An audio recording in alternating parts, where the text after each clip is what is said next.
সূত্র, বয়েলের সূত্রের যে সকল গ্রাফ আছে সেগুলো দিয়ে আমরা একটু শুরু করব। তো গ্রাফ কিভাবে আঁকতে হয় সেগুলো একটু প্রথমে জানা থাকতে হবে।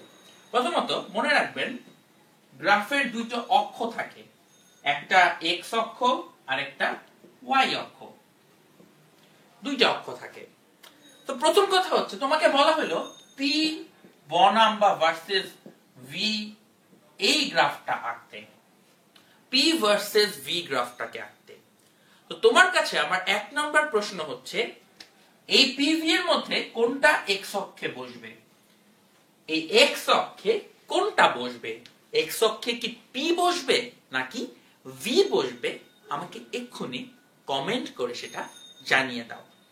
মনে রাখতে হবে এক্স অক্ষে বসে সব সময় স্বাধীন চলক বা ইন্ডিপেন্ডেন্ট কনস্ট্যান্ট, আর ওয়াই অক্ষে বসে সব সময় অধীন চলক বা ডিপেন্ডেন্ট কনস্ট্যান্ট।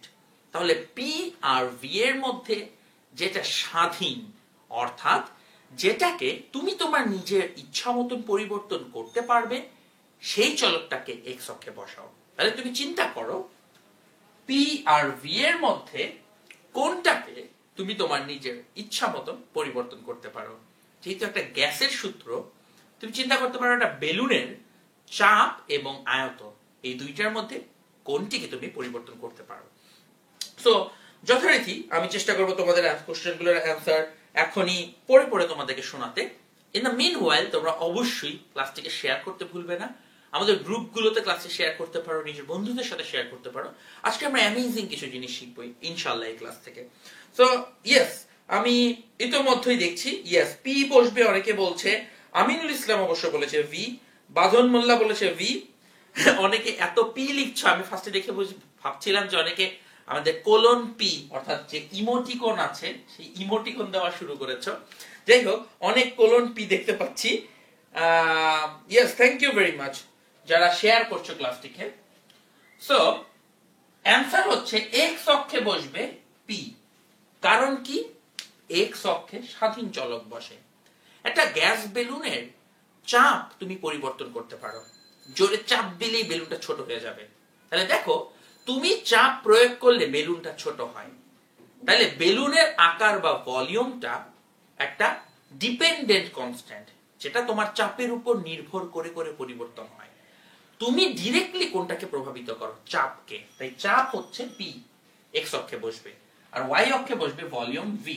তাহলে প্রথম কাজ হচ্ছে অক্ষ নির্বাচন করা। মানুষজন অক্ষ নির্বাচনই ভুল করে ফেলে। মানুষ মনে করে পি আর ভি এর মধ্যে যেইটা প্রথমে আছে সেইটা এক্স অক্ষে বসবে। পি বনাম ভি অথবা ভি বনাম পি, যেই গ্রাফই হোক না কেন, পি এর অবস্থান এক্স অক্ষতেই হতে হবে। বনাম বলার উপর এটা কোনোভাবে ডিপেন্ড করে না। গেল। তো আমরা প্রথমে অক্ষ নির্বাচন করে ফেললাম। আমরা পিভি গ্রাফ আঁকতেছি, অক্ষ নির্বাচন করে ফেললাম। এখন দ্বিতীয় কথা হচ্ছে গ্রাফ আঁকতে হলে অবশ্যই যেই দুইটা চলককে আমরা নিয়েছি তাদের মধ্যবর্তী সম্পর্ক জানতে হবে। তো তাদের মধ্যবর্তী সম্পর্ক, পি আর ভি এর মধ্যবর্তী সম্পর্ক কিভাবে জানা যায়? এখানে উত্তরটা লেখা আছে বয়েলের সূত্র। বয়েলের সূত্রটা কি আমাকে একটু কমেন্টে জানাতে হবে। অর্থাৎ পি আর ভি এর সম্পর্কটা আমাকে এখনই কমেন্টে লিখে জানাতে হবে। আমি তোমাদের কমেন্টের অপেক্ষায় বসে আছি। সো আমরা জানতে চাচ্ছি পি আর ভি এর মধ্যবর্তী সম্পর্কটা কি, সেটা তোমাদের কমেন্টে দেখতে চাচ্ছি। তো আই হোপ তোমরা সবাই এটার এক্স্যাক্টলি পারফেক্ট এন্ড কারেক্ট অ্যান্সারটি দিয়ে দিবে। সো এটা খুব সিম্পল একটা কোশ্চেন। আমরা সবাই জানি বয়েলের সূত্রটা কি। তো আমি তোমাদের কাছ থেকে কারেক্ট অ্যান্সার গুলো এখনই পড়ে শুনিয়ে দিচ্ছি। তো আই হোপ তোমরা সবাই কারেক্ট অ্যান্সার দিচ্ছ। And I can see good number of people already চলে এসেছে। তোমরা যদি শেয়ার করতে থাকো আরো বন্ধু বান্ধব কিন্তু ক্লাসটা সম্পর্কে জেনে যাবে। ইয়েস, একজন বলে দিয়েছে ব্যস্তানুপাতিক v into 1/p। Thank you. তো বয়েলের সূত্র হচ্ছে p into v is equal to constant, বা একটা আরেকটার ব্যস্তানুপাতিক, অনেকে এইভাবে বলে থাকে। আমরা জানি pv is equal to constant এইভাবে।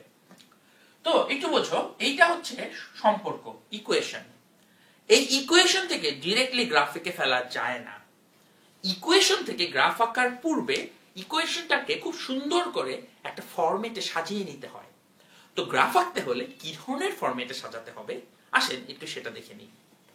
গ্রাফ আঁকার ফরম্যাটটা হচ্ছে সমান সমান চিহ্নের বাঁ দিকে থাকবে শুধু অধীন চলক, শুধু অধীন চলক, আর ডান দিকে থাকবে বাকি সব। সমান সমান চিহ্নের বাঁ দিকে থাকবে অধীন চলক আর ডান দিকে থাকবে বাকি সব। তাহলে এই উপরের সমীকরণটাকে এই ফরম্যাটে সাজালে কি হবে আমি তোমাদের কমেন্টে জানতে চাচ্ছি। পিভি ইজিক্যাল টু ধ্রুবক, এই সমীকরণটাকে আমাদের এই আদর্শ ফরম্যাটে সাজালে কি দাঁড়াবে সেটা আমি এখনই কমেন্টে দেখতে চাচ্ছি। তো আই হোপ তোমরা সবাই স্বাধীন এবং অধীন চলকটাকে জায়গা মতো নিয়ে যেয়ে আমাদের গ্রাফের পারফেক্ট শেপটা নিয়ে আসতে সক্ষম হবে। সো আমি দেখতে পাচ্ছি সুপেরিয়র নাইমাল রায়ান জিজ্ঞেস করেছে ভাইয়া কেমন আছেন। ভাইয়া অনেক ভালো আছি, লাইভ ক্লাস নিতে আসলে তো মনটা একটু বেশি ভালো হয়ে যায়। So Tahsan Sajid correct answer দিয়েছে। সুপেরিয়র Naim PV equal to NRT লিখেছে কেন বুঝতে পারলাম না। ইয়েস, উচিত কথা জানিয়েছে পিওভি ব্যস্তানুপাতিক, ওরা আগের প্রশ্নের উত্তর করেছে। Abdur Razzak P1 V1 equal to P2 V2 লিখেছে না, আব্দুর রাজ্জাক এটা এভাবে লিখতে হবে না। আহনাফ তাহমিদ সে বুঝতে পেরেছে।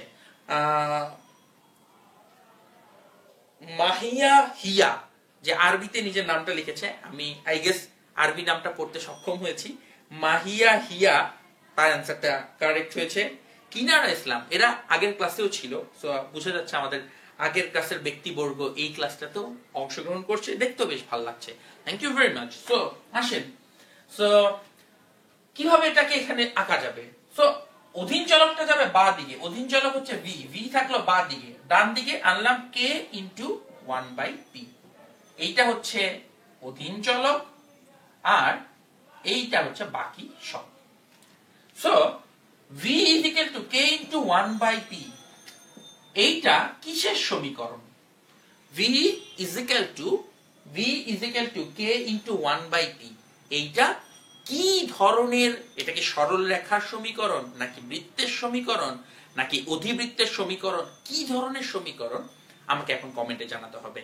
সো রেডি সেট গো, জানিয়ে দাও v is equal to k into 1/p, এটা কিসের সমীকরণ? এবং এই উত্তরটা 99% মানুষ দেওয়ার সময় ভুল করে, আমি একটু জানিয়ে রাখলাম। সো প্লিজ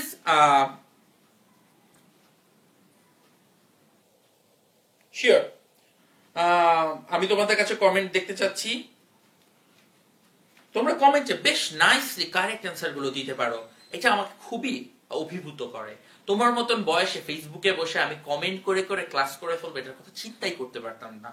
আজকে যেহেতু এই সুযোগটা সৃষ্টি হয়েছে, বন্ধু বান্ধবকেও একটু ডেকে নিয়ে আসার চেষ্টা করবেন। Please do share our class, যাতে করে বেশি বেশি মানুষ ক্লাসটাতে অংশগ্রহণ করে। ইমতিয়াজ খান সবাই একজন লিখেছে y equal to mx plus c, অধিকাংশ মানুষ লিখছে মূল বিন্দুগামী সরলরেখা, মূল বিন্দুগামী সরলরেখা। দুইজন লিখেছে হাইপারবোলা, দুইজনের নাম হচ্ছে নিয়া আর মোহাম্মদ আহসান। বাকি সবাই সরলরেখা, তানিজ, কামিদ, বুলবুল, ইমতিয়াজ, সবাই অধিকাংশ মানুষ সরলরেখা, দুই একজন মানুষ লিখেছে অধিবৃত্ত। আমি কি বলেছিলাম এই প্রশ্নটার উত্তর 99% মানুষ ভুল দিবে। আপনারা যারা সরলরেখা দিয়েছেন অ্যান্সারটা ভুল হয়েছে। কেন ভুল হয়েছে তাকিয়ে দেখেন। আমরা অধীন চলককে লিখে থাকি y, y কেটা একটা ধ্রুবক, এটাকে লিখি m, আর আরেকটা চলক হচ্ছে p, তাহলে লিখবো 1/x, কারণ p তো নিচে আছে 1/x।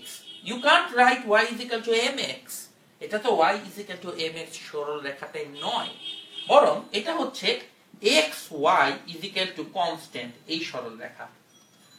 xy is equal to constant সরল রেখাটি হচ্ছে একটি, এটা সরল রেখা মানে এই জাতীয় সমীকরণ, এটি হচ্ছে একটি অধিবৃত্ত।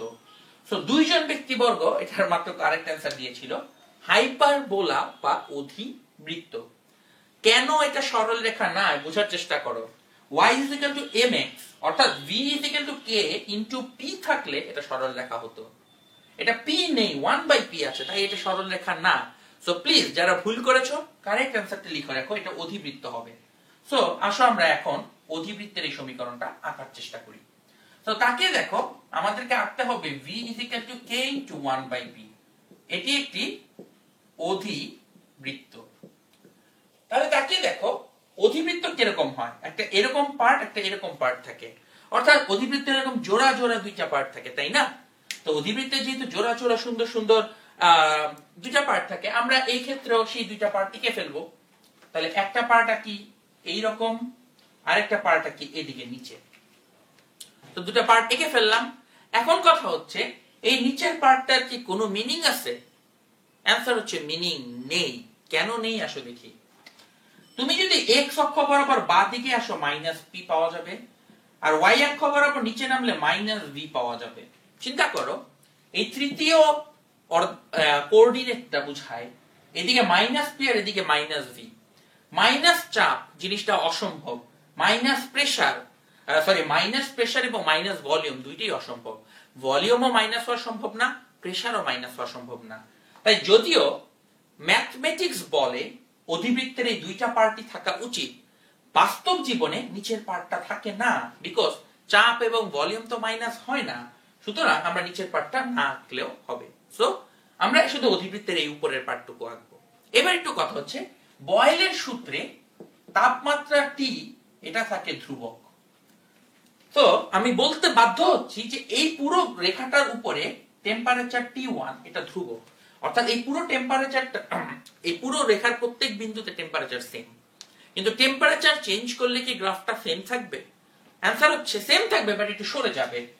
ডিফারেন্ট টেম্পারেচারের জন্য ডিফারেন্ট ডিফারেন্ট গ্রাফ পাওয়া যাবে। গ্রাফটা দেখতে একই রকম হবে, বাট এটা T1, এটা T2, এটা T3, এরকম ভিন্ন ভিন্ন তাপমাত্রার জন্য ভিন্ন ভিন্ন গ্রাফ পাওয়া যাবে। এইবার দেখো কি প্রবলেম পরীক্ষাতে আসে। পরীক্ষায় গ্রাফ আঁকতে দিবে না, গ্রাফটা পরীক্ষায় আঁকাই থাকবে। প্রশ্ন হবে কোনটি সত্য, T1 > T2 > T3 or T3 > T2 > T1? এটা অপশন এ, এটা অপশন বি। এক্ষুনি এক্ষুনি এক্ষুনি সবাই কমেন্ট করে উত্তরটি জানিয়ে দিন। যে কারেক্ট অ্যান্সার দিতে পারবে আমি তার নাম এখানে বলার চেষ্টা করব। সো প্লিজ, প্রশ্নটি হচ্ছে T1, T2 এবং T3 এর মধ্যে কে বড় কে ছোট সেটি আমাদেরকে কমেন্ট করে জানাতে হবে।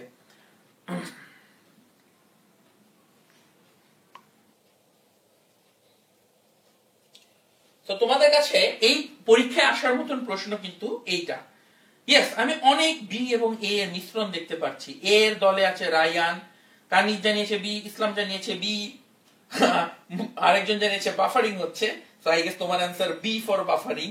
শাখাওয়াত বি বলেছে, Aditya Hasan A, Irfan Chowdhury B, Niya A B, Rayan Ahmed A, Shoaib A, Arnab জানিয়েছে A, Mahiya Hiya A, Imtiaz Khan B, ইস্তিকানিজ A, Bulbul B, Ojhor Srabon T1 > T2, অনেকে জানিয়েছে, কিনারা ইসলাম জানিয়েছে B. Yes, okay, thank you very much. যারা কারেক্ট অ্যান্সার দেওয়ার চেষ্টা করেছো সবাইকে ধন্যবাদ। এবার কারেক্ট অ্যান্সারটা বলে দিই। কারেক্ট অ্যান্সারটা কিভাবে বের করবেন সেটা ট্রিক্স, একটা বুদ্ধি আছে। তাকিয়ে দেখো, এটা একটা দুই অক্ষ বিশিষ্ট গ্রাফ। এখানে তিনটা ভ্যারিয়েবল চিন্তা করাটা অনেক টাফ। তিনটা ভ্যারিয়েবল নিয়ে একসাথে এইখানটাতে চিন্তা ভাবনা করাটা খুবই কষ্টের কাজ। তো কিভাবে একটা ভ্যারিয়েবলকে কমায় ফেলা যায় সেই সিস্টেমটা দেখো। তুমি চেষ্টা করবে এখানে একটা লম্ব আঁকবে। তাকিয়ে দেখো, এই লম্বটা তিন বিন্দুতে ছেদ করেছে। তো আমরা এইরকম একটা লম্ব আঁকলাম যে লম্বটা তিনটা গ্রাফকে ছেদ করেছে। এবার একটা খুব ইন্টারেস্টিং ব্যাপার কি জানো, এই যে তিনটা বিন্দু রয়েছে, এই তিন বিন্দুতেই চাপ সমান, এই তিন বিন্দুতেই প্রেসার বা চাপ সমান। তাহলে এই তিন বিন্দুরই চাপ সমান, কারণ এরা সবাই এক অক্ষের উপরে লম্ব। তার মানে এই প্রত্যেক বিন্দুতে ভুজের মান সমান, এক্স এর ভ্যালু সমান, কারণ প্রত্যেকেই ওয়াই অক্ষ থেকে সমান দূরত্বে আছে, তাই প্রত্যেকের চাপ সমান। তাহলে এই তিন বিন্দুর ভিন্নতাগুলো কোথায় কোথায় আসে? আয়তনে এবং তাপমাত্রাতে। তাহলে আয়তন এবং তাপমাত্রার ভিন্নতা আছে এবং চাপের কোনো ভিন্নতা নাই। তাহলে এখন চিন্তা করে দেখো ভি আর টি এর সম্পর্ক কি। আমরা জানি ভি ইজ প্রপোর্শনাল টু টি। এই টি আর ভি এর সম্পর্ক হচ্ছে একজন আরেকজনের সমানুপাতিক। তার মানে কি? মানে যেইখানে ভি বড় সেইখানে টিও বড়, সিম্পল কথা। তাহলে দেখো এই বরাবর যদি এই পাশে রেখা টানো কি দেখা যাবে, দেখো এই প্রান্তের জন্য ভি এর মান সবচেয়ে বড় আর নিচেরটার জন্য ভি এর মান সবচেয়ে ছোট। আমি কি বলেছি, যেখানে ভি বড় সেখানে টিও বড়, যেখানে ভি ছোট সেখানে টিও ছোট। তাই সবচেয়ে বড় ভি কিন্তু এইটা আর সবচেয়ে ছোট ভি হচ্ছে এইটা। যেহেতু ভি এখানে বড় টিও এখানে বড়, তাহলে T3 হচ্ছে সবচেয়ে বড়, তারপরে T2, তারপরে T1। তাহলে অর্ধেকের বেশি মানুষ অ্যান্সারটা ভুল দিয়েছিলে। আর যাদের অ্যান্সার কারেক্ট হয়েছিল প্লিজ বিজয় উল্লাস প্রকাশ করো, কমেন্টে ইয়েস লেখাও, বলো হ্যাঁ ইয়েস আমার কারেক্ট অ্যান্সার হয়েছে। এক্ষুনি ভিডিওটা শেয়ার করো, বন্ধু বান্ধবকে জানিয়ে দাও যে ইয়েস তোমরা বুঝতে পেরেছো। বাট সবচেয়ে বেশি গুরুত্বপূর্ণ হচ্ছে জিনিসটা, যারা অ্যান্সারটা ভুল করেছো তোমাদের জন্য আমি আরেকবার রিপিট করছি। এক্স অক্ষের উপর একটা লম্ব আঁকবো, এই লম্বের উপরে চাপের মান সমান, কারণ এরা সবাই এক্স অক্ষের উপরে একই বিন্দুতে আছে। এই বিন্দুগুলোর ডিফারেন্স হচ্ছে ভলিউম এবং টেম্পারেচারের।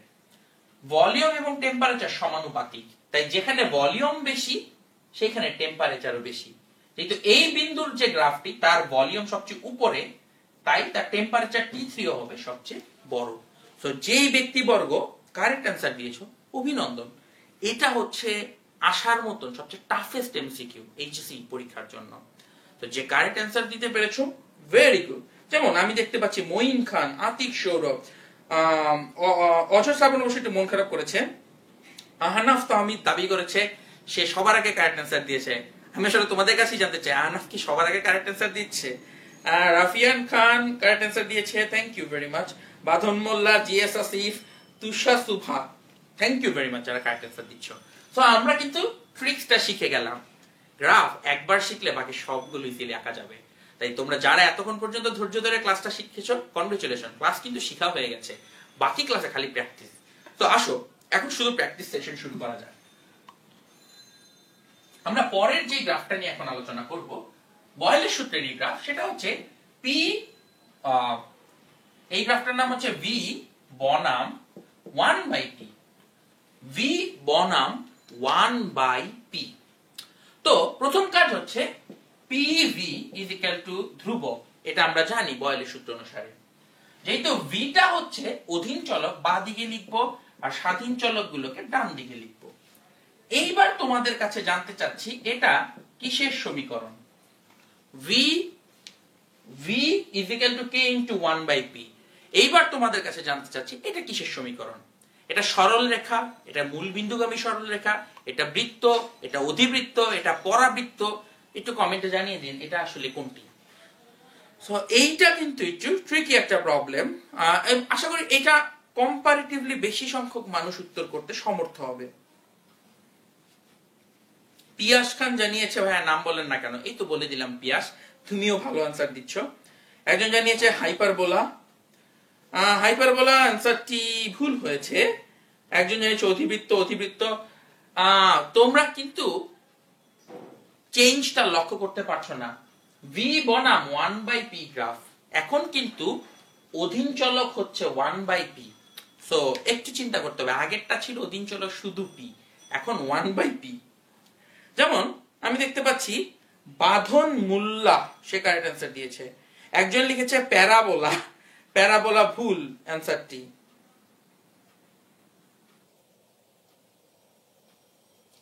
ওকে, অনেক ভুল অ্যান্সার আসছে, আমি একটু কারেক্ট করে দিই। দেখো এটা হচ্ছে অধীন চলক, তাই এটা লিখবো y। এটা একটা ধ্রুবক, তাই এটাকে m লিখবো। 1/p এই পুরাটাই তো চলক, 1/p পুরাটাই চলক, তাই এটাকে ডাইরেক্টলি x লিখবো। তাহলে অ্যান্সারটা হচ্ছে y = mx। এবং এটি একটি মূল বিন্দুগামী সরল রেখা, এটি একটি মূল বিন্দুগামী সরল রেখা। সো তোমরা যে জিনিসটা ভুল করছো সেটা হচ্ছে সমীকরণ তো চেঞ্জ হয় নাই। আগের গ্রাফটা আঁকা হয়েছিল v বনাম p এর সাথে, এইটা আঁকা হচ্ছে v বনাম 1/p এর সাথে। আগেরটাতে p চলক ছিল, এইখানে 1/p হচ্ছে চলক। যেহেতু 1/p টা চলক, তাহলে মনে রাখতে হবে পুরো জিনিসটাই হচ্ছে এখানে চলক। যদি পুরো জিনিসটাই চলক তাহলে এটাকে x লিখে দাও গেল। তাহলে এটা আসলে y = mx। তার মানে মূল বিন্দুগামী একটা সরল রেখা হবে, এটা হবে একটা মূল বিন্দুগামী সরল রেখা। এবার তাকিয়ে দেখো, এক্স অক্ষ বরাবর বসবে 1/p, ওয়াই অক্ষ বরাবর v। এক্স অক্ষ বরাবর 1/p কেন বসবে? কারণ p হচ্ছে স্বাধীন চলক। যেই জিনিসটা স্বাধীন চলক সেটা যদি ইনভার্স করা হয় তাও সে স্বাধীন চলকই থাকে। কারণ p এর মান যদি মনের ইচ্ছা মতন পরিবর্তন করা যায়, 1/p এর মান তো অবশ্যই পরিবর্তন করা সম্ভব। তো এটা স্বাধীন চলক এবং এটা একটা মূলবিন্দুগামী সরলরেখা। তো আমরা আঁকার সময় এটাকে এইভাবে আঁকবো, মূলবিন্দুগামী সরলরেখা। তুমি লক্ষ্য করে দেখলে আমি শেষ পোর্শন তো আঁকলাম না, এই লাস্টের কয়েকটা বিন্দু ডট ডট দিলাম। কারণ কি? কারণ এই বিন্দুর মান হচ্ছে 0 0। আমরা জানি চাপ এবং ভলিউম কোনোটাই 0 হতে পারে না। তাই যদিও থিওরিটিক্যালি তাত্ত্বিকভাবে এই গ্রাফটাকে মূলবিন্দু দিয়ে যাওয়ার কথা, বাস্তব জীবনে সে মূলবিন্দু দিয়ে যাবে না। সে মূলবিন্দুগামী হবে কিন্তু কখনোই একদম মূলবিন্দু ছেদ করবে না। তার আগে ডট ডট ডট লাইন দিয়ে বোঝানো হচ্ছে এই পোর্শনটুকু অবাস্তব। তো এখন আবার দেখো, এই বরাবর যদি আসে এখানে ডট ডট ডট, তার মানে T1 T2 T3 different different তাপমাত্রার জন্য তিনটা গ্রাফ পাওয়া যাবে। এখন তোমাদের কাছে আবারও সেই বিখ্যাত প্রশ্ন, কোনটা সঠিক, T1 T2 T3 নাকি T3 T2 T1? এটা অ্যান্সার এ, এটা অ্যান্সার বি। সবাই এইবার একটু চিন্তা করে উত্তর দেওয়ার চেষ্টা করো, এ বা বি, এটাকে আমরা কমেন্টে লিখে ফেলবো। তো প্রশ্ন হচ্ছে এই গ্রাফের জন্য কোন জিনিসটা সত্য? T1 T2 এবং T3 এর মধ্যে কোন জিনিসটা আসলে সত্য? মুন্সি হাদিউল্লাহর মতে T1 সবচেয়ে বড়। থ্যাংক ইউ মুন্সি হাদিউল্লাহ সবার প্রথমে অ্যান্সার করার জন্য। হয়তো তুমি সবার প্রথমে কারেক্ট অ্যান্সার করেছো অথবা সবার প্রথমে ভুল অ্যান্সার করেছো, সেটা আমরা কিছুক্ষণের মধ্যেই জানবো। আর তার আগে আমরা সবাই একটু নিজের বন্ধু বান্ধবকে জানিয়ে দেওয়ার জন্য শেয়ার বাটনটা চেপে ধরি। শেয়ার বাটনের মাধ্যমে আমরা বেশি বেশি মানুষের কাছে ক্লাসটি সরিয়ে দিই, কারণ ইউ আন্ডারস্ট্যান্ড যে এখানে অনেক টাফ জিনিস নিয়ে আলোচনা হবে যেগুলো হয়তো তোমার অনেক বন্ধুই পারে না। ইয়েস, ওকে, কারেক্ট অ্যান্সার আবারও জাতীয়, আবারও দ্বিধা বিভক্ত। নিয়ার মতে এ, মতিউর এ, বাদন মোল্লা বি, নাকিব জানিয়েছে এ, কিনারা এ, কিনারা দুইবার এ বলেছে, তার মানে কিনারা খুব বেশি শিওর। কিনারা আসলে অ্যান্সারটা কুল কিনারা খুঁজে পেয়েছে মনে হচ্ছে। বাদন মোল্লা জানিয়েছে বি, আসিফ বি বলেছে, সজিবুর রহমান জানিয়েছে এ, রিফাত বলছে সবার আগে উনি এ দিয়েছে। আচ্ছা, প্রবাবলি তুমি সবার আগে হয়তো কারেক্ট অর ইনকারেক্ট অ্যান্সার দিয়েছো। তোমরা সবাই তো জানো শ্রোডিঞ্জারের বিড়াল নামে একটা আইডিয়া আছে যে তুমি যতক্ষণ না পর্যন্ত আমি অ্যান্সারটা বলে দিচ্ছি তুমি গেস করতেই পারো তোমার অ্যান্সারটা both right and wrong. Unless আমি অ্যান্সারটা বলে দিই তার আগ পর্যন্ত তুমি নিজেকে রাইট রং দুইটাই বিবেচনা করতে পারো। তো আমাদের শ্রোডিঞ্জার ক্যাটের সেই কন্ডিশন তৈরি হয়েছে। আসলে আমরা অ্যান্সারটা বলে দিই। অ্যান্সারটার জন্য আমরা এক্স অক্ষের উপর একটা লম্ব আঁকি। এই লম্ব তিনটা বিন্দুতে ছেদ করেছে। এই তিন বিন্দুতে ভি আর টি হচ্ছে ডিফারেন্ট। এই তিন বিন্দুতে ভি আর টি ডিফারেন্ট। ভি আর টি এর সম্পর্ক হচ্ছে একজন আরেকজনের সমানুপাতিক। তাই এইখানে যেহেতু ভি সবচেয়ে বড়, তাহলে এইখানকার টিও সবচেয়ে বড়, আর এই ভি সবচেয়ে ছোট, তাই এই টি সবচেয়ে ছোট। তাহলে সবচেয়ে বড় হচ্ছে T1, তারপর T2, তারপর T3। কারেক্ট অ্যান্সার হয়েছে এ। এ কারেক্ট অ্যান্সার দিয়েছো। সো আমি লক্ষ্য করেছিলাম যে সকল ব্যক্তিবর্গ এতক্ষণ এ অ্যান্সার দিয়েছো, তোমাদের জীবনের জয় উল্লাস প্রকাশের সময় এসেছে। ডু সেলিব্রেট, কমেন্ট করো, জানাও যে হ্যাঁ ভাইয়া পারছি। যারা এটা পেরেছো, this was a tough one. Thank you very much এই টাফ কোশ্চেনটার কারেক্ট অ্যান্সার দেওয়ার জন্য। আমরা চলে যাই আমাদের পরবর্তী প্রবলেমে। এইবার খুব ইন্টারেস্টিং একটা প্রবলেম দেখব। বয়েলের সূত্রের শেষ গ্রাফ, এটা হচ্ছে পিভি বনাম পি গ্রাফ। পিভি বনাম পি গ্রাফ। তোমাদের কাছে প্রথম প্রশ্ন হচ্ছে এইখানে অধীন চলক কে? এই গ্রাফে অধীন চলক কে? আমি তোমাদের কাছে প্রথমেই জানতে চাচ্ছি এই গ্রাফে অধীন চলকের নাম কে? পিভি নাকি পি? আমাকে কমেন্ট করে একটু জানাতে হবে। তো আমি দেখতে পাচ্ছি অনেক মানুষ অলরেডি আমাদেরকে কারেক্ট অ্যান্সার দেওয়ার জন্য ঝাঁপিয়ে পড়েছো, কমেন্টের বন্যা বয়ে যাচ্ছে দেখতে পাচ্ছি। Thank you. সালেহ আকরাম রাফি জানিয়েছে পিভি। আশরাফুল আলমও একই মত প্রকাশ করেছে। মুন্সি হাদিউল্লাহ জানিয়েছে পিভি। বাঁধন মোল্লাও জানিয়েছে পিভি। কেউ পি বলছেই না, তার মানে সবাই আসলে কারেক্ট অ্যান্সার ধরতে পেরেছে। হ্যাঁ, অধীন চলক হচ্ছে পিভি। অলওয়েজ মনে রাখবা, কোথাও যদি একটা অধীন চলক থাকে অবশ্যই পুরো জিনিসটাই অধীন চলক। তাহলে দেখো, যেহেতু ভি অধীন চলক, তাহলে পিভি ও অধীন চলক। মনে রাখবে, অধীন চলক হচ্ছে খারাপ দুষ্ট লোকের মতন। একটা গ্রুপের মধ্যে যখন একটা দুষ্ট লোক ঢুকে যায়, একটা খারাপ ছেলে ঢুকে, সবাইকে খারাপ বানায় দেয়। ঠিক একই রকম ভাবে এই পিভির মধ্যে যখন একটা অধীন চলক ঢুকছে, পুরো জিনিসটাকে অধীন বানিয়ে দেয়। একটা কথা আছে না যে ব্যাধি সংক্রামক, স্বাস্থ্য নয়, ব্যাপারটা অনেকটা এইরকম হয়ে গেছে। তো এখানে অধীন চলক হচ্ছে পিভি।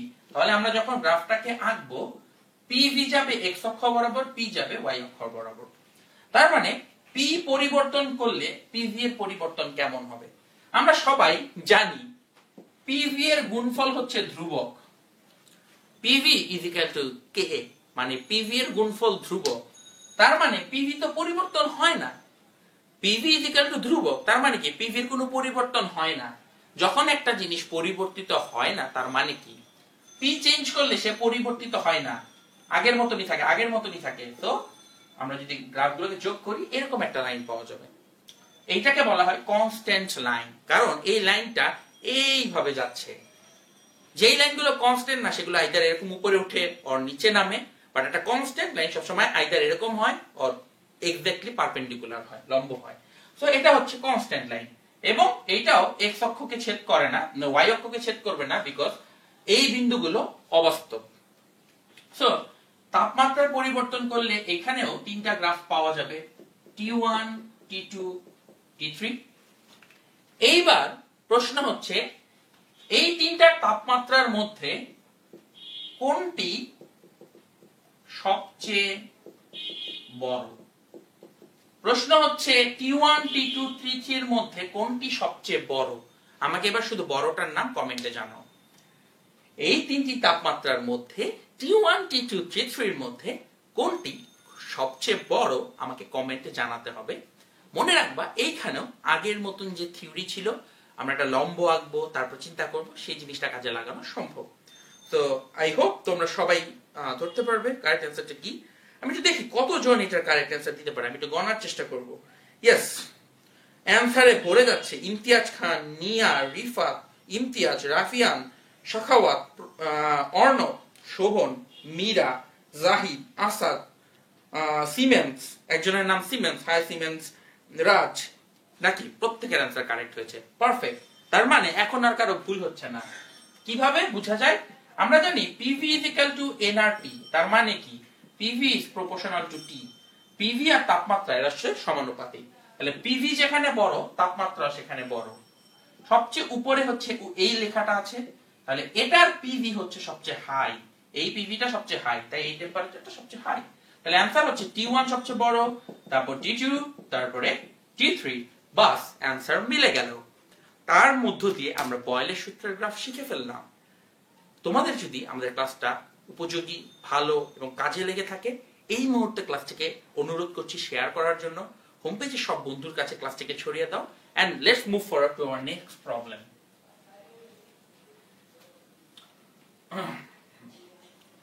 বয়েলের সূত্রের গ্রাফ গেল। এবার আমরা একটু দেখব অন্যান্য গ্রাফগুলো কি আছে, যেমন চার্লসের গ্রাফ। চার্লসের সূত্রের গ্রাফ আছে। শোনো, চার্লসের সূত্রটা হচ্ছে আয়তন এবং তাপমাত্রার মধ্যে সম্পর্ক বোঝায়। এখন আমরা জানি আয়তন ইজ প্রপোর্শনাল টু টেম্পারেচার। এখন এই টেম্পারেচারটাকে বড় হাতের টি দিয়ে লিখলে কেলভিনে বোঝায়, আর ছোট হাতের টি দিয়ে লিখলে ডিগ্রি সেলসিয়াসে বোঝায়। বড় হাতের টি দিয়ে লিখলে এটাকে কেলভিন টেম্পারেচার বোঝায়, আর ছোট হাতের টি দিয়ে লিখলে এটাকে ডিগ্রি সেলসিয়াস বোঝায়। তো আমরা দুইটার জন্য এই গ্রাফ দেখব। তুমি কেলভিনে গ্রাফ আঁকলে কিরকম হবে আর ডিগ্রি সেলসিয়াস আঁকলে কিরকম হবে, আমরা দুটোর জন্যই গ্রাফ দেখব। তো দুটার জন্য গ্রাফ বোঝার আগে শুরুতেই আমরা সোজাটা দিয়ে শুরু করি, কেলভিনটা দিয়ে। তো প্রথমে আমরা দেখে নিই কেলভিনে দিয়ে কিভাবে টেম্পারেচার বের করে। তো আমি তোমাদেরকে যথারীতি প্রশ্ন করছি, তোমরা বুঝতে পারছো ভলিউম এবং টেম্পারেচারের মধ্যে টেম্পারেচারটা স্বাধীন চলক, ভলিউমটা হচ্ছে অধীন চলক। কারণ তুমি চাইলে টেম্পারেচার বাড়াতে পারো। কিভাবে? আগুনটার জাল বাড়াই দিলা, একটু বেশি মোমবাতি বড় করে জ্বালালা, তাইলে টেম্পারেচার বাড়বে। তো V is proportional to T, তাই না? তো আমি এখান থেকে পাইতে পারি V is equal to K into T। এটা হচ্ছে অধীন চলক, এটা স্বাধীন চলক, সব পারফেক্ট। তার মানে y is equal to mx। এটি একটি মূল বিন্দুগামী সরলরেখা, এটি একটি মূল বিন্দুগামী সরলরেখা। এবং যেহেতু এটি চার্লসের সূত্র, এখানে চাপ হচ্ছে ধ্রুবক। চার্লসের সূত্রে চাপ ধ্রুবক, তাই এখানে P1, এটা P2, এটা P3। এইবার তোমাদের কাছে আমার প্রশ্ন, P1, P2, P3 এর মধ্যে কোনটি বড়? এই তিনটার মধ্যে কোনটি বড়? এবং আমি আবারও বলি, এই প্রশ্নের উত্তর 99% মানুষ ভুল দেয়। P1, P2, P3, P1, P2, P3 এর মধ্যে কোনটা বড় সেটা আমাকে বলতে হবে। এবং এই প্রশ্নের উত্তর কিন্তু 99% মানুষ ভুল দিয়ে থাকে। তো আমি তোমাদের কাছে একটু কারেক্ট অ্যান্সার আশা করছি। তো চার্লসের সূত্রের গ্রাফ, আমি তোমাদের কাছে একটা কারেক্ট অ্যান্সার আশা করছি। আই হোপ তোমরা সবাই সেটা দিতে পারবে।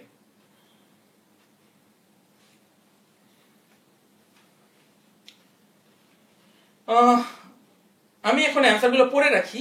মুন্সি হাদিউল্লাহ বলেছে P1, ইমতিয়াজ খান বলেছে P1, রাফিয়ান P1, Rafi P3, Mushfiqur Rahman P3, কানিজ P1, Ahsan P3, Rafi P1, রাফিয়ান P1, Arnab P3, রাফিয়ান আবারও P1, নিয়া P3, Asad P2, Saleh P3, Bulbul P3। Okay, that's great. তোমরা অনেক মানুষ কিন্তু কোশ্চেনের অ্যান্সার দিয়ে যাচ্ছ। আমার খুবই ভালো লাগে যখন এত মানুষ একসাথে কমেন্ট করে। সো এখন দেখো কত বিশাল সংখ্যক জনগোষ্ঠী ভুল করেছ। এখানে লম্ব আঁকা হলো, 3 বিন্দুতে ছেদ করিল। 3 বিন্দুতে এখন তাপমাত্রা সমান, টি তো এক্স অক্ষে, তাই তাপমাত্রা সমান। তাহলে চাপ এবং আয়তনের মধ্যবর্তী সম্পর্ক দেখতে হবে। তাহলে একটু চিন্তা করে দেখো, চাপ আর আয়তন কিরকম? আয়তন আর চাপ তো ব্যস্তানুপাতিক। তাহলে এই বিন্দুতে আয়তন বড়, তার মানে এই বিন্দুতে চাপ হবে সবচেয়ে ছোট। তাকিয়ে দেখো, ভি আর পি তো ইনভার্সলি রিলেটেড। তাহলে এই বিন্দুর ভলিউম যদি বড় হয়, এই বিন্দুর চাপ P1 হবে সবচেয়ে ছোট। আর এই বিন্দুতে ভলিউম সবচেয়ে ছোট, এখানে ভলিউম সবচেয়ে ছোট, তাহলে এই চাপ হবে সবচেয়ে বড়। কারেক্ট অ্যান্সার হচ্ছে তাই P3 greater than P2 greater than P1।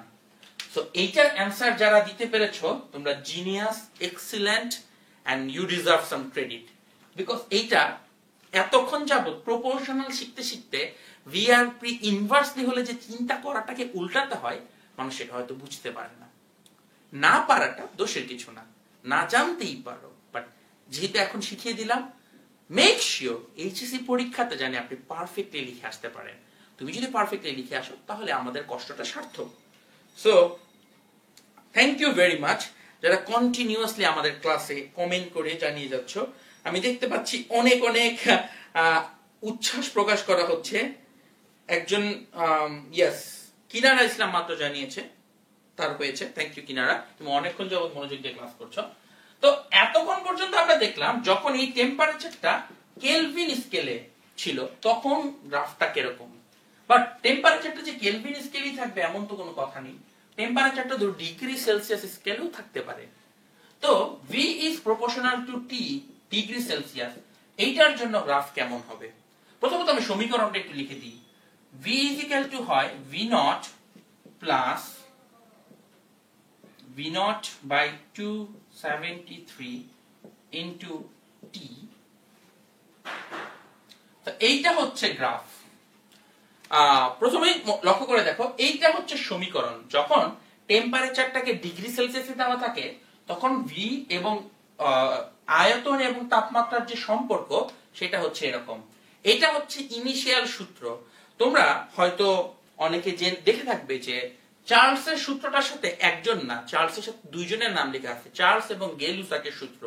Charles একটা পার্ট বের করে এবং পরেরটা আরেকজন বের করেছিল। তো দুইটা সূত্রই খুবই গুরুত্বপূর্ণ। এই সূত্রটা একটু লক্ষ্য করে দেখো। আদি আয়তন V0, এটা একটা ধ্রুবক, তাই এটাকে m লিখতে পারো। কারণ একটা বিক্রিয়ায় আদি আয়তন কখনো পরিবর্তিত হবে না, আদি তো ইনিশিয়াল, ওটা তো যা ছিল তাই থাকবে। যেহেতু V0 ধ্রুবক, তাহলে V0 by T73 এটাও কিন্তু একটা ধ্রুবক। তাহলে এটাও একটা ধ্রুবক, এটাও একটা ধ্রুবক। T হচ্ছে তোমার চলক বা x, আর V হচ্ছে তোমার আরেকটা চলক বা y। তাহলে এটা হচ্ছে y is equal to mx plus c। তাকিয়ে দেখো y is equal to mx plus c। v হচ্ছে এখানে y, v naught হচ্ছে c, m হচ্ছে এটা আর t হচ্ছে x। তাহলে এটা হচ্ছে y is equal to mx plus c, এই সরলরেখা। তার মানে এটা এমন একটা সরলরেখা যেটা কোনো দিনও মূল বিন্দু দিয়ে যাবে না। এটা এমন একটা সরলরেখা যেটা কোনো দিনও মূল বিন্দু দিয়ে যাবে না। তাহলে কোন দিক দিয়ে যাবে?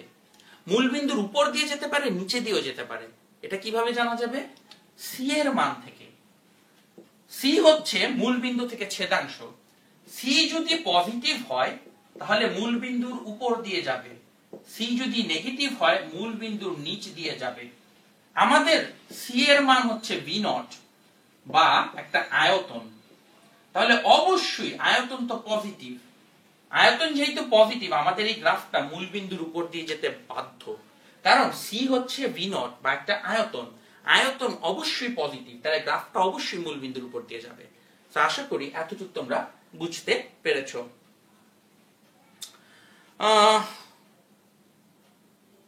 একজন জিজ্ঞেস করেছো মাঝখানে স্বাধীন এবং অধীন চলক কাকে বলে? যেই চলকের মান তুমি নিজের ইচ্ছা মতন পরিবর্তন করতে পারো সেটা স্বাধীন চলক, আর যেটাকে পরিবর্তন করতে পারো না সেটা অধীন চলক।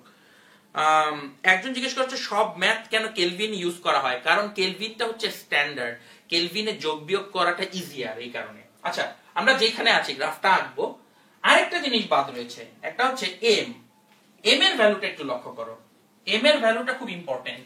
আমরা এম কে বলে থাকি একটা গ্রাফের ঢাল। এম কে বলে থাকি গ্রাফের ঢাল। মনে রাখো, এম যদি পজিটিভ হয় গ্রাফটা হয় ঊর্ধ্বগামী, এম যদি নেগেটিভ হয় গ্রাফটা হয় নিম্নগামী। এম পজিটিভ হলে ঊর্ধ্বমুখী আর এম নেগেটিভ হলে নিম্নমুখী হয়। আমাদের এম হচ্ছে v0 বাই 273। তাহলে অবশ্যই অবশ্যই অবশ্যই এটা একটা ঊর্ধ্বমুখী গ্রাফ হবে, কারণ v0 এর মান নেগেটিভ হওয়া সম্ভব না। আয়তন তো কখনো নেগেটিভ হয় না। তো আমরা যা যা শিখলাম গ্রাফ থেকে, গ্রাফের তিনটা জিনিস ইম্পর্টেন্ট। এই গ্রাফটা সরল রেখা কিনা জানলাম, হ্যাঁ এটা সরল রেখা। এর সি এর মান পজিটিভ, সি এর ভ্যালু পজিটিভ মানে এটা মূল বিন্দুর উপর দিয়ে যাবে। আর এম এর ভ্যালুও পজিটিভ, তার মানে এটা ঊর্ধ্বগামী সরল রেখা হবে। তাহলে সরল রেখা মূল বিন্দুর উপর দিয়ে যাবে এবং ঊর্ধ্বগামী, এই তিনটা বৈশিষ্ট্য নিয়ে এখন একটা গ্রাফ আঁকতে হবে। সরল রেখা মূল বিন্দুর উপর দিয়ে যাবে এবং ঊর্ধ্বগামী হতে হবে। তাহলে এখন আসো আমরা একটা গ্রাফ আঁকি। সরল রেখা আঁকবো, মূল বিন্দুর উপর দিয়ে যাবে, তার মানে মূল বিন্দুর উপর দিয়ে গেল এবং ঊর্ধ্বগামী আঁকলাম। তাহলে একটা সরল রেখা বাকি তৈরি হয়ে গেল। এই সরল রেখাকে পিছনের দিকে বর্ধিত করলে সে এই বিন্দুতে এসে ছেদ করবে। তো চাইলে এরকম আরো অনেকগুলো সরল রেখা এঁকে ফেলা সম্ভব, যেটা সব ওই বিন্দুতে এসে ছেদ করবে। এইদিকে টি ডিগ্রি সেলসিয়াস এবং উপরের দিকে থাকবে আমাদের ভি বা ভলিউম। সো আবার এখানে P1, P2, P3 লিখে দেওয়া যায়, যেখানে P3 greater than P2 greater than P1 এরকম লেখা যাবে। যেই বিন্দুটাতে এসে ছেদ করে আমি জানতে চাচ্ছি এই বিন্দুর তাপমাত্রা কত। যেই বিন্দুতে এসে ছেদ করে আমি জানি, এটা সবাই পারবা, এই বিন্দুর তাপমাত্রা কত।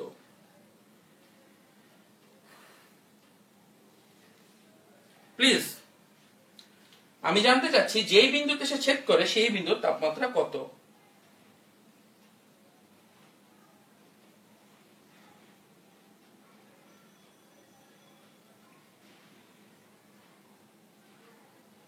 ইয়েস, কারেক্ট অ্যান্সার আসা শুরু করছে। মাঝখানে মানুষজন অনেক, একজন জেনেছে ভাই মোবাইলে মেগাবাইট শেষ। তোমরা জানোই তো, কেউ যদি লাইভ ক্লাসটি না করতে পারো তার জন্য আমরা ইউটিউব চ্যানেলে ভিডিওটা আপলোড করি। তো কেউ ক্লাসটা ডাইরেক্ট দেখতে না পারলে ইউটিউবে ভিডিওটা দেখে নিতে পারো পরবর্তীতে। সবাই জানিয়ে দিচ্ছ একই অ্যান্সার। এই বিন্দুটা হচ্ছে -273 ডিগ্রি সেলসিয়াস। এই দেখো -273 তে এক্স অক্ষে এখানে এসে ছেদ করে, তার মানে এখানে ভি এর মান হচ্ছে 0, ভলিউমের কোন উচ্চতা নাই, ভলিউম হচ্ছে 0। তার মানে এটা হচ্ছে সেই তাপমাত্রা যেই তাপমাত্রায় সব গ্যাসের ভলিউম 0 হয়ে যায়। এটা কি বলা হয়? অ্যাবসলিউট জিরো টেম্পারেচার বা পরম শূন্য তাপমাত্রা। পরম শূন্য তাপমাত্রা হচ্ছে এটা, এবং পরম শূন্য তাপমাত্রা পরীক্ষায় আসলে এই গ্রাফটাকে যে বোঝাতে পারবে তার মার্কস আসবে অনেক বেশি। এর মধ্য দিয়ে আমরা বয়েল-চার্লস সূত্র, এই জাতীয় সূত্র সব গ্রাফ শেষ করে ফেললাম, এবং আমাদের সবচেয়ে বড় পার্ট কিন্তু এটাই ছিল। এবার আমরা দেখব ভ্যান হফের সমীকরণের গ্রাফ। ভ্যান হফের সমীকরণ। ভ্যান হফের সমীকরণ আছে রাসায়নিক সাম্যাবস্থা চ্যাপ্টারের মধ্যে। সমীকরণটি হচ্ছে log Kp minus delta H 2.303 R T plus একটা ধ্রুবক, ধ্রুবকটাকে আমি সি লিখে ফেলতে পারি সি। তো এখান থেকে যেই গ্রাফটা আসে সেটা হচ্ছে log Kp বনাম 1/t Kp বনাম 1/t গ্রাফ। এই গ্রাফটা আঁকা খুবই বেশি গুরুত্বপূর্ণ। এই গ্রাফটা থেকে লা-শাতিলীয় নীতি ব্যাখ্যা করা যায়, সেটা আমরা একটু বলবো। তো তাপমাত্রা যেহেতু স্বাধীন, log Kp হবে অধীন চলক। তো please concentrate on this part. প্রথম কাজ হচ্ছে ভ্যান হফের সমীকরণটাকে আমার সাজিয়ে লেখা। আমরা জানি y mx c ওই ফরম্যাটে লেখা। তাহলে আসলে লিখে ফেলি log Kp minus delta H 2.303 R into 1/t। দেখো আমি আমার চলকগুলোকে দৃশ্যমান করে তুললাম, আমি চলকগুলোকে আলাদা আলাদা করে সুন্দর করে লিখলাম। এবার আসো এইখানে আমরা কম্পেয়ার করার এখন চেষ্টা করব। সো এইটা হচ্ছে log Kp হচ্ছে আমাদের অধীন চলক y আর 1/t হচ্ছে স্বাধীন চলক x।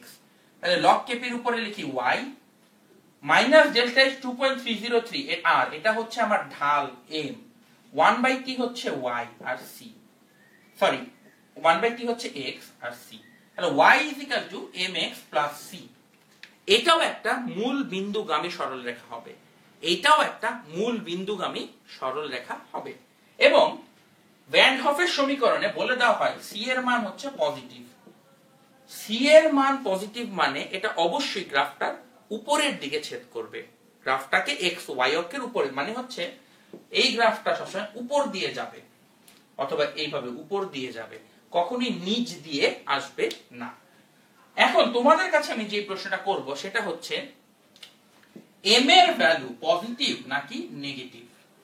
আমাদের এই গ্রাফের মধ্যে m এর ভ্যালু বা ঢাল এটা পজিটিভ হবে নাকি নেগেটিভ হবে, যে এটা বুঝতে পারবে সে একটা জিনিয়াস। আমরা গ্যারান্টি দিব তাকে, দে আর জিনিয়াস। তো আমরা কমেন্ট একটু দেখতে চাই কতজন বলতে পারো m এর ভ্যালু এটা পজিটিভ হবে নাকি নেগেটিভ হবে। আমাদেরকে একটু কমেন্ট করে জানাও, আমি একটু দেখতে চাই কারা কারা জিনিয়াস, জিনিয়াস মানুষজনকে খুঁজে বের করতে চাচ্ছি। সো ইয়েস, ইমতিয়াজ খান বলছেন নেগেটিভ নাকি হবে। অনেকবার জানিয়েছি কিনারা ইসলাম নেগেটিভ। ইমতিয়াজ এবং কিনারা দুইজন এই পুরো আমাদের দুইটা ক্লাসে বেশ অ্যাক্টিভ ছিল, থ্যাংক ইউ ভেরি মাচ। একজন জানিয়েছো পজিটিভ, অনেকে বলছো নেগেটিভ,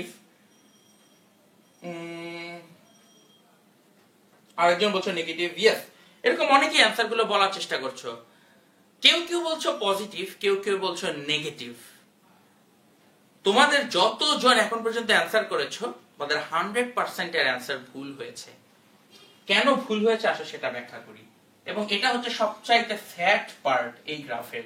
আমার m এর মান ছিল মাইনাস ডেল্টা H 2.303 r, এটা হচ্ছে আমার ঢাল m। তাহলে বোঝো তোমরা সবাই নেগেটিভ বলেছো কারণ এটা মাইনাস চিহ্ন আছে। বাট চিন্তা করে দেখো নাই ডেল্টা H মানে কি। ডেল্টা H হচ্ছে একটা বিক্রিয়ার তাপ শক্তির পরিবর্তন। তাপ উৎপাদী বিক্রিয়ার জন্য এটা নেগেটিভ হয় আর তাপহারী বিক্রিয়ার জন্য এটা পজিটিভ হয়। তাহলে বিক্রিয়াটা তাপ উৎপাদী নাকি তাপহারী সেটার উপর ভিত্তি করে তো এই গ্রাফ পরিবর্তিত হয়ে যাবে। তাহলে অ্যানসারটা হচ্ছে এটা পজিটিভ নেগেটিভ দুটো হওয়াই সম্ভব। পজিটিভ নেগেটিভ দুটো হওয়াই সম্ভব। কিভাবে আসলে আমরা একটু দেখাই। দেখো তাপ উৎপাদী বিক্রিয়া, তাপ উৎপাদী বিক্রিয়ার জন্য কি হবে, তাপ উৎপাদী বিক্রিয়ার জন্য ডেল্টা H এর ভ্যালু হচ্ছে নেগেটিভ। তাহলে m এর ভ্যালু কি হবে। দেখো ডেল্টা H এর ভ্যালু নেগেটিভ, ধরো -5, তাহলে এখানে -5 বসাবো। তাহলে ডেল্টা H আসে -5, তার আগে একটা মাইনাস চিহ্ন ছিল, মাইনাস মাইনাস গুণ করে m এর ভ্যালু হয়ে যাবে প্লাস। তাপ উৎপাদী বিক্রিয়া ডেল্টা H হয় মাইনাস, তাহলে মাইনাস যদি বসাই মাইনাস ডেল্টা H, তাহলে দেখো মাইনাস ডেল্টা H এর পরে তাহলে মাইনাস -5 গুণ হয়ে এটা প্লাস হয়ে যাবে। তাপ উৎপাদী বিক্রিয়া ডেল্টা H মাইনাস হওয়াতে m এর ভ্যালু হয়ে যায় প্লাস। তাহলে এই সরল রেখা হবে একটা ঊর্ধ্বগামী সরলরেখা। তাহলে আমরা যদি এটাকে আঁকি, এদিকে দিব 1/t আর এদিকে দিব log kp, এটা একটা ঊর্ধ্বগামী সরলরেখা হবে। দেখো কত নাইস একটা প্রবলেম, ঊর্ধ্বগামী একটা সরলরেখা পাওয়া গেল। সেম গ্রাফটাই যখন আমি তাপ হারির জন্য আঁকবো, তাকিয়ে দেখো, তাপ হারির জন্য আঁকবো, m এর ভ্যালু তখন হচ্ছে, তাপ হারির জন্য ডেল্টা এইচ এর ভ্যালু হয় পজিটিভ, তাই m এর ভ্যালু হয়ে যাবে নেগেটিভ। কারণ কি, এখানে যদি ডেল্টা এইচ 5 বসাও, অ্যানসারটা চলে আসবে -5, m এর ভ্যালু আসবে নেগেটিভ, তাহলে এটা হবে নিম্নগামী সরলরেখা। তাহলে তাকিয়ে দেখো, 1/t log kp, 1/t আর log kp, নিম্নগামী সরলরেখা মানে এরকম হবে। তাহলে তাপ উৎপাদির জন্য গ্রাফটা উপরের দিকে যাবে, তাপ হারির জন্য গ্রাফটা নিচের দিকে আসবে। তাহলে দেখো তোমরা কেউই কিন্তু কারেক্ট অ্যান্সার দিতে পারোনি। এটা বেশ ইন্টারেস্টিং এবং বেশ টাফ একটা প্রবলেম কিন্তু ছিল। প্লিজ যারা এখনো বুঝতে পারোনি আমাদেরকে কমেন্ট করে অবশ্যই জানাবে, বিকজ এই প্রবলেমগুলো পরীক্ষাতে আসার সম্ভাবনা অনেক বেশি। ইভেন বুয়েট ভর্তি পরীক্ষাতেও এইগুলো প্রতি বছর আসে। তো প্লিজ আমাদেরকে এই জিনিসগুলো কমেন্ট করে জানাও। ইয়েস, এখন অনেকে বলছো যে ভাইয়া দুইটাই হতে পারে। ইরফান চৌধুরী জানিয়েছে, আজকের ক্লাসটা আমার মাথার উপর অনেক চাপ কমিয়েছে, গ্রাফের বেসিক অনেক প্রবলেম ছিল। থ্যাঙ্কস এ লট ভাইয়া। Irfan, it's a great pleasure যে তোমাকে আমি এটা শিখাতে পেরেছি। শুধু তোমাকে না, তোমার মতন আমি হাজার হাজার স্টুডেন্টকে শিখাতে চাই। সো প্লিজ এই জিনিসটা হেল্প করার জন্য তুমি ভিডিওটাকে শেয়ার করে দাও, যাতে করে তোমার হোম পেজে সব বন্ধুরা এই ক্লাসটা শিখে তোমার মতন লাভবান হতে পারে।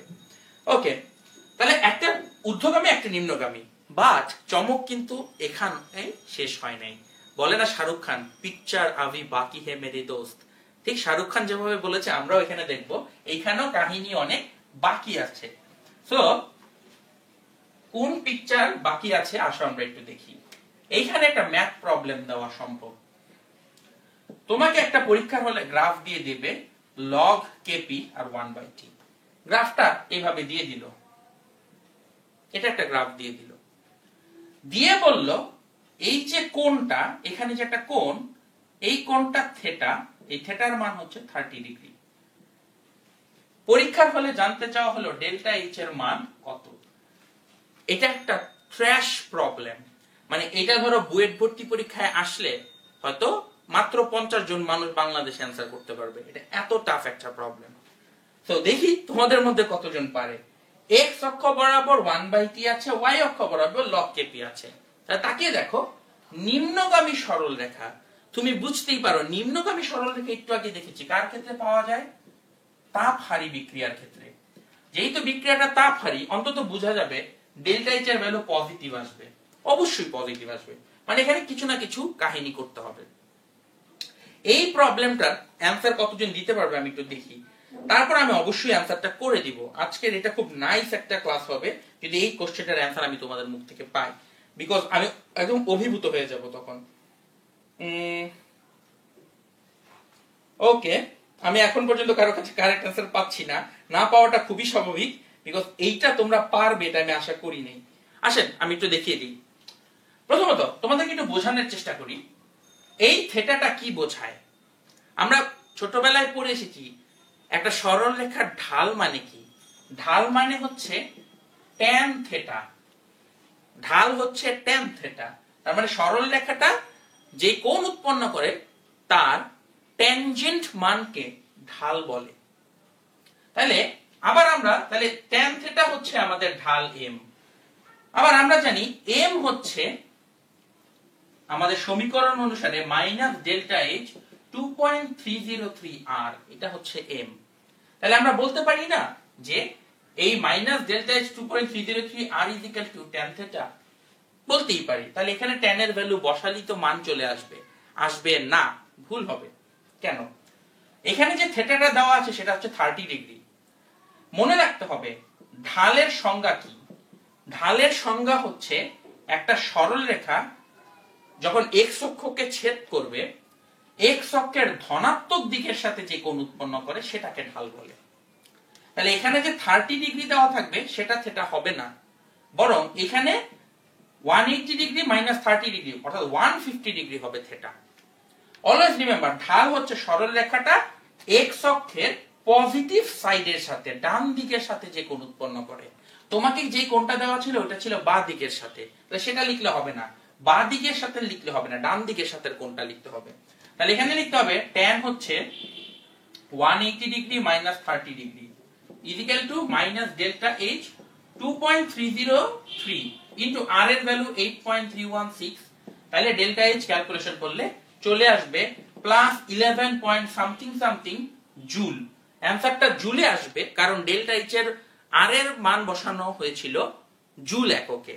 সো এইটা যদি কেউ কারেক্টলি করে থাকতে পারো, মানে এটা যদি তোমাদের মধ্যে কেউ করে থাকতে পারো, আই ক্যান অ্যাসিওর যে তুমি শুধু এইচএসসি ভালো পরীক্ষা দিবা না, তুমি বুয়েট ভর্তি পরীক্ষা, ঢাকা বিশ্ববিদ্যালয়ের ভর্তি পরীক্ষা তো অনেক অনেক অনেক ফাটিয়ে রেজাল্ট করতে পারবা। সো আমি তোমাদের সেই কমেন্টগুলোর জন্য অপেক্ষা করছি। ইয়েস, 11.05 হচ্ছে অ্যানসার, এবং অ্যানসারটা জুল এককে হবে। অ্যানসারটা অবশ্যই জুল এককে হবে, কারণ কারণটা খুব সিম্পল, তোমরা বুঝতেই পারো আমরা আর এর ভ্যালু জুল এককে বসিয়েছি, তাহলে এটা 11.05 জুল। সো দেখো আমরা কিন্তু গ্রাফের অনেক নাইস নাইস প্রবলেম এরকম প্রায় শেষ পর্যন্ত এসে শিখে ফেলতে পারছি।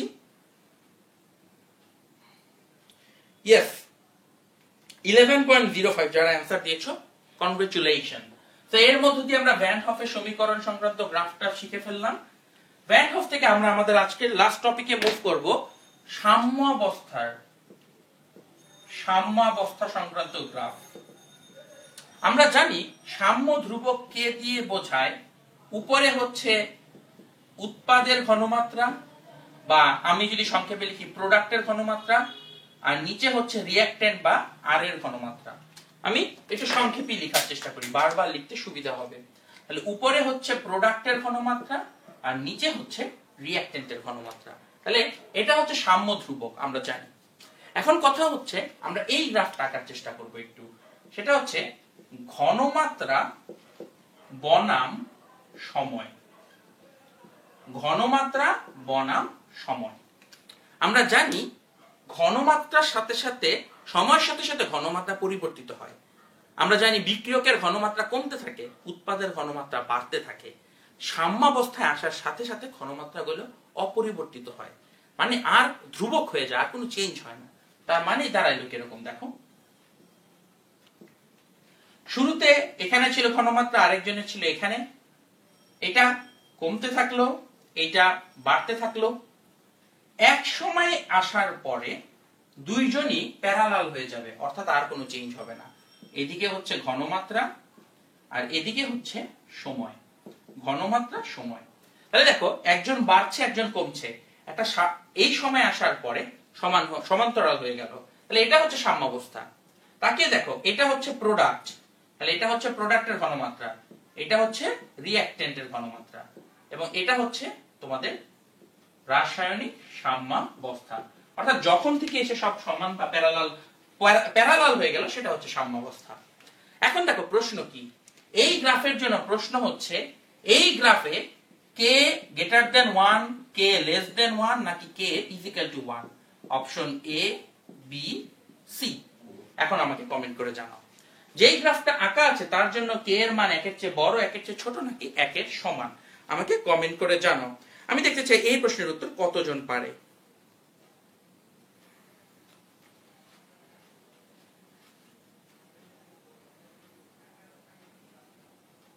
হ্যাঁ, একজন আমি দেখতে পাচ্ছি অনেকে এখন কমেন্ট করা শুরু করেছো। এবং প্লিজ যারা এখনো ক্লাসে শেয়ার করেনি, এই ইম্পর্টেন্ট এক্সক্লুসিভ ক্লাসটাকে কিন্তু শেয়ার করে সবার মাঝখানে ছড়িয়ে দিতে হবে। বন্ধু বান্ধবদেরকে বলতে হবে ইয়েস আজকে যে ক্লাসটা হয়েছে এটা অবশ্যই দেখতে হবে, বিকজ আমরা এই জিনিস শিখে এসেছি যেগুলো বুয়েট ভর্তি পরীক্ষাতেও আসতে পারে, এইচএসসি তেও আসতে পারে। তো প্লিজ জানিয়ে দাও। ইয়েস, অনেকেই বলছো সি সি, একজন বলছো K is equal to 1, K is equal to 1। অধিকাংশ মানুষ জানিয়েছো সি বা কে ইজ ইকুয়াল টু 1। যারা সেটা জানিয়েছো সবাইকে জানিয়ে দিচ্ছি, যারা সি বলেছো তাদেরটাও ভুল হয়েছে, যারা বি বলেছো তাদেরটাও ভুল হয়েছে। কারেক্ট অ্যান্সার হচ্ছে 1A। ইয়েস, কারেক্ট অ্যান্সার হচ্ছে এ গ্রেটার দেন 1। কেন তাকিয়ে দেখো, এইটুকু জায়গা হচ্ছে সাম্যাবস্থা, এইটা হচ্ছে সাম্যাবস্থা। এখানে পি আছে আর এর উপরে, পি ইজ গ্রেটার দেন আর, তাকিয়ে দেখো, P is greater than R, P is greater than R, P আছে R এর উপরে, তার মানে P by R is greater than 1। আমি যদি চেঞ্জ করে আনি, P by R ই তো K, তার মানে আমি এখান থেকে লিখতে পারি K is greater than 1। যদি প্রোডাক্ট বড় আর রিঅ্যাকট্যান্ট ছোট হয়, এই রেশিওটা অবশ্যই একের থেকে বড় হবে। কিন্তু প্রোডাক্ট উপরে আর রিঅ্যাকট্যান্ট নিচে, P is greater than R, R কে বাম দিকে নামিয়ে আনলে 1 এখানে আসবে, তাহলে P by R is greater than 1 মানে K is greater than 1, তাহলে आंसर হচ্ছে K greater than 1। দেখলে আমরা গ্রাফ সম্পর্কে কতটা কম জানি। তোমার অনেক বন্ধু হয়তো এই সমস্যাগুলো, প্রোডাক্টে রিঅ্যাকট্যান্টের থেকে কম হতে হবে, সেইটার গ্রাফ কেমন হবে আসো একটু দেখি। তাহলে এখন যদি আমরা এদিকে একটি ঘনমাত্রা আর এদিকে একটি সময়, প্রোডাক্টের রিঅ্যাকট্যান্টের চেয়ে কম থাকতে হবে, তাহলে রিঅ্যাকট্যান্ট কমতে কমতে সমান্তরাল হয়ে গেল, প্রোডাক্ট বাড়তে বাড়তে সমান্তরাল হয়ে গেল। এটা হচ্ছে রিঅ্যাকট্যান্ট, এটা হচ্ছে প্রোডাক্ট। তাকিয়ে দেখো, প্রোডাক্ট রিঅ্যাকট্যান্টের চেয়ে কম আছে, তাহলে এই গ্রাফের জন্য কে এর value com, less than 1।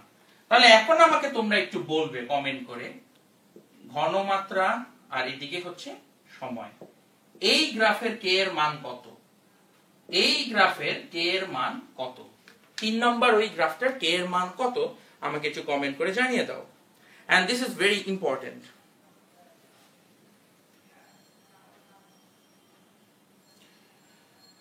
okay,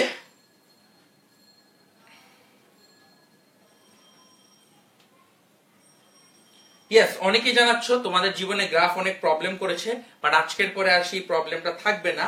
thank you very much. যদি তোমাদের আমি এতটুকু হেল্প করতে পারি, I would consider myself lucky যে আমি তোমাদেরকে হেল্পটা করেছি। ইয়েস, তোমরা সবাই কারেক্ট অ্যান্সার দিচ্ছ, কে এর ভ্যালু 1, লাস্টেরটাতে কে এর ভ্যালু হবে 1, কারণ উপরে পি আর আর সমান, পি এবং আর সেম জায়গাতে আছে, অর্থাৎ পি আর আর সমান হয়ে গেছে, পি এবং আর সমান হয়ে গেছে। আমরা লাস্ট আজকে শেষ করব তাপ উৎপাদী এবং তাপহারী বিক্রিয়ার একটা অভ্যন্তরীণ শক্তির গ্রাফ দেখে। এই গ্রাফের ওয়াই অক্ষ বরাবর আছে অভ্যন্তরীণ শক্তি, অভ্যন্তরীণ শক্তি, এটা হচ্ছে তাপ উৎপাদী আর এটা হচ্ছে তাপহারী বিক্রিয়া। তাপ উৎপাদী বিক্রিয়া শুরু হলো ধরো এখান থেকে, উপরে যে তারপরে এটা অনেক নিচ পর্যন্ত নেমে আসলো, আর তাপহারী বিক্রিয়া যদি একই লেভেল থেকে শুরু হয় অনেক উপরে চলে যায়। মেইন পার্থক্যটা লক্ষ্য করো, এটা হচ্ছে বিক্রিয়কের অভ্যন্তরীণ শক্তি, এটা হচ্ছে রিঅ্যাকট্যান্টের, আর এটা হচ্ছে প্রোডাক্টের অভ্যন্তরীণ শক্তি। এইখানে এটা রিঅ্যাকট্যান্টের আর এইখানে এইটা প্রোডাক্টের। তাকিয়ে দেখো, এই ক্ষেত্রে রিঅ্যাকট্যান্ট ইজ গ্রেটার দেন প্রোডাক্টের অভ্যন্তরীণ শক্তি, আর তাপহারীর ক্ষেত্রে রিঅ্যাকট্যান্ট ইজ লেস দেন প্রোডাক্টের অভ্যন্তরীণ শক্তি। তাহলে তাপ উৎপাদী হচ্ছে যখন বিক্রিয়কের অভ্যন্তরীণ শক্তি উৎপাদের থেকে বড় হবে, মানে উৎপাদের অভ্যন্তরীণ শক্তি কম, কম মানে সেখান থেকে শক্তি বের হয়ে গেছে, তাপ উৎপাদী। আর বিক্রিয়কেরটা যদি উৎপাদের থেকে ছোট হয়, তার মানে উৎপাদের অভ্যন্তরীণ শক্তি বেশি। উৎপাদের অভ্যন্তরীণ শক্তি বেশি কেমনে হয়, যখন সে আশেপাশ থেকে শোষণ করে তখন, তাহলে তাপহারী বিক্রিয়া। সবচেয়ে ইম্পর্টেন্ট পার্ট হচ্ছে মনে রাখো, বিক্রিয়ক থেকে এই টপমোস্ট পয়েন্ট, এই টপমোস্ট পয়েন্টটাকে বলা হয় অবস্থান্তর অবস্থা, এটাকে বলা হয় অবস্থান্তর অবস্থা। এই অবস্থান্তর অবস্থা পর্যন্ত যেতে বিক্রিয়ক থেকে যে অবস্থান্তর অবস্থা, অলওয়েজ রিমেম্বার, বিক্রিয়ক থেকে অবস্থান্তর অবস্থা পর্যন্ত যে গ্যাপটা, এটাকে বলা হয় ইএ বা অ্যাক্টিভেশন এনার্জি, এটাকে বলা হয় অ্যাক্টিভেশন এনার্জি বা ইএ। আমি অনেক স্টুডেন্টকে দেখেছি তাপহারীর জন্য অ্যাক্টিভেশন এনার্জি দেখাতে বললে এইখান থেকে দেখায়, অর্থাৎ প্রোডাক্ট থেকে দেখায়, কারণ প্রোডাক্টটা উপরে আছে। মনে রাখো, অ্যাক্টিভেশন এনার্জি প্রোডাক্ট থেকে কখনোই হবে না, অ্যাক্টিভেশন এনার্জি সব সময় বিক্রিয়কের লেভেল থেকে সর্বোচ্চ চূড়া পর্যন্ত যে তারপরে শেষ হবে। সো ইয়েস, তোমাদের কমেন্টগুলো একটু দেখতে চাচ্ছি, তোমাদের কার কার এই সম্পর্কে কি কি আছে। একজন জিজ্ঞেস করেছে গ্রাফটা উপরে উঠে কেন। ইয়েস, গ্রাফটা কেন উপরে উঠে এটার উদাহরণ হচ্ছে বিক্রিয়ক থেকে ডাইরেক্ট উৎপাদে আসবে না, কারণ সবকিছু তো ধুমধাম বিক্রিয়া করে না, বিক্রিয়ার আগে কিছুটা শক্তি দিতে হয়।